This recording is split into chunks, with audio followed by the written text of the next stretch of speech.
I have been going back and forth whether to even record this today, and I don't know, everything in me is angry, and I feel like it's important to discuss this because during my workday today, I had 5 clients, and 2 of them I discussed the one and only Kanye, which I know you all know is my favorite topic. I am not wanting this man to get any more attention. That's why I haven't even wanted to post this, because it's like the more we talk about it, the more we give him exactly what he wants, and that's attention. I don't want to give him attention, but this is not okay. So any of you that aren't aware, on Sunday during the Super Bowl, he bought, because people with lots of money can buy things, he bought a Super Bowl commercial directly to his website. And on his website, he's not selling anything except for a white t-shirt with a black swastika on it. Yeah. To anyone who is going to bring up the fact that he has a mental illness. Yeah, allegedly, of course. Here's the thing.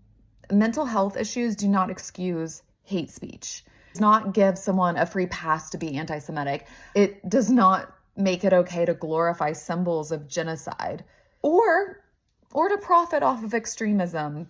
I'm also frustrated because I posted something about Kanye and Bianca with the whole Grammys situation, and my post got a warning on my YouTube channel, and I've had a strike before because of something that didn't deserve a strike.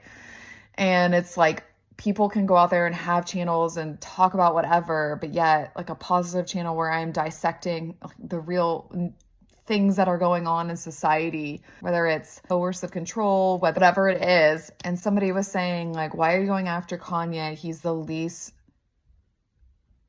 threatening celebrity.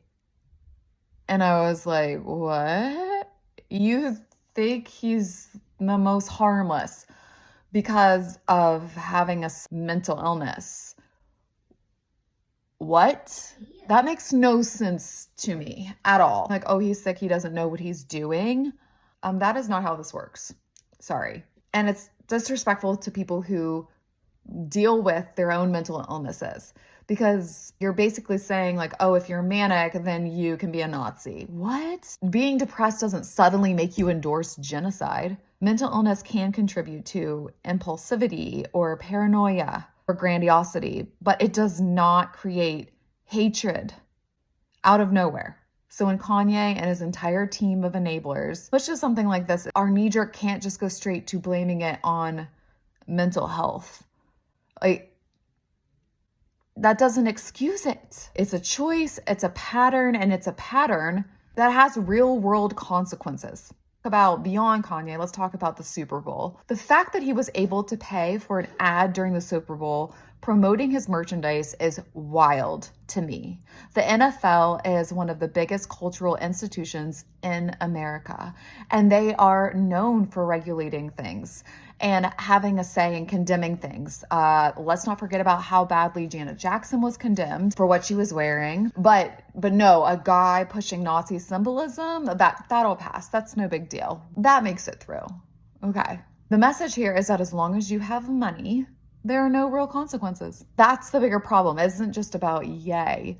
It's about a system that will let people with power spread hate under the guise of art or mental illness.